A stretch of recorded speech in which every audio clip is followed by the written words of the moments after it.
16వ శాసనసభకి ఏకగ్రీవంగా ఎన్నికైన సభాపతి శ్రీ చింతకాల అయ్యన్ పాత్రుడు గారికి హృదయపూర్వక నమస్కారాలు. మీకు శుభాకాంక్షలు.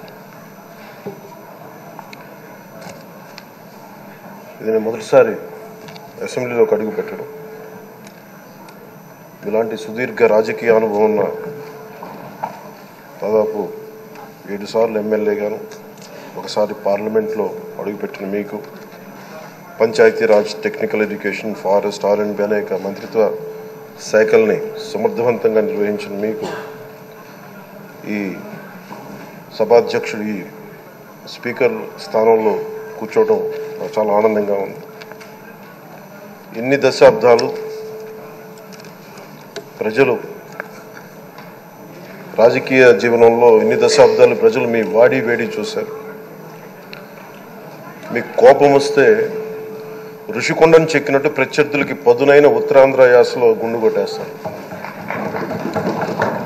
ఒకటే బాధేస్తా ఉంది సార్, ఇకపైన మీకు తిట్టే అవకాశం లేకపోవడం. కానీ ఇక మీద సభలో ఎవరు తిడుతున్నా దాన్ని ఆఫ్ చేసే బాధ్యత మీ చేతిలోనే ఉంది. మీరే మైక్ ఆఫ్ చేయాలి. అంటే మా చిన్నప్పుడు నేను చూసేవాడు, ఒకసారి అల్లరి చేసే అబ్బాయిని క్లాస్ లీడర్ చేసేవాడు చిన్నప్పుడు మా స్కూల్లో. కానీ ఇన్నాళ్ళు ప్రజలు మీ వాడి వేడి పలుకులు, మీ ఘాటైన వాగ్దాటి చూశారు. ఈ రోజు నుంచి రాష్ట్ర ప్రజలు మీ హుందాతనం చూస్తారు. డిబేట్స్ వెనకాల దాక్కుని సంస్కారహీనమైన భాషల్ని, భావాల్ని రకరకాల మాధ్యాల్లో విరజిమ్ముతూ ఉంటారు. దాని నియంత్రణ మీ ఆధ్వర్యంలో ఇక్కడి నుంచే మొదలవ్వాలి. ఇందాక సభా నాయకులు, గౌరవ ముఖ్యమంత్రి శ్రీ చంద్రబాబు నాయుడు గారు చెప్తారు, ఆడబిడ్డలు ఏ విధంగా నలిగిపోయారు ఈ రాష్ట్రంలో గత 5 సంవత్సరాల్లో. చిన్న లేదు, పెద్ద లేదు, ఎవరని లేదు.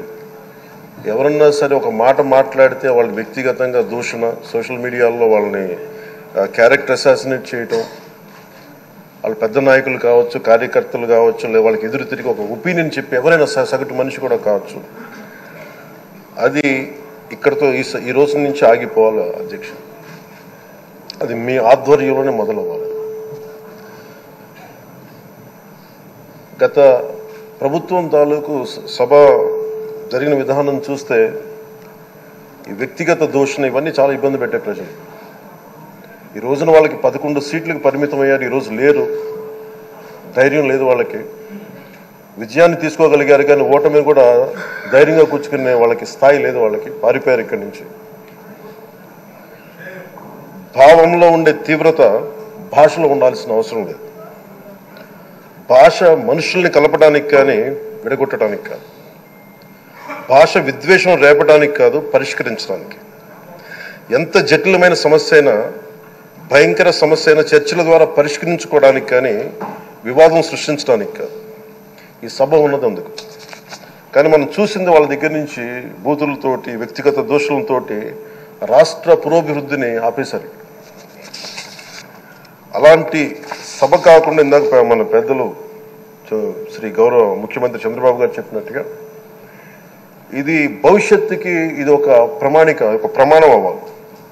2047 వరకు ఇంత అద్భుతమైన స్థానంలో మనకి ఆంధ్రప్రదేశ్ తెలుగు జాతి ఉన్నత స్థాయికి వెళ్ళాలంటే ఈరోజు మనం వేసే ప్రతి అడుగు అది భవిష్యత్ తరాలకు ఒక నిర్దేశక ఒక టచ్ స్టోన్గా ఉండిపోవాలి, ఒక గిట్ రాయిగా ఉండిపోవాలి. ఈ రోజున ఈ సభలో ఉన్న గౌరవ సభ్యులందరూ చట్టాలు చేయడానికి ఉన్నారు, చట్టాలు ఉల్లంఘించడానికి కాదు.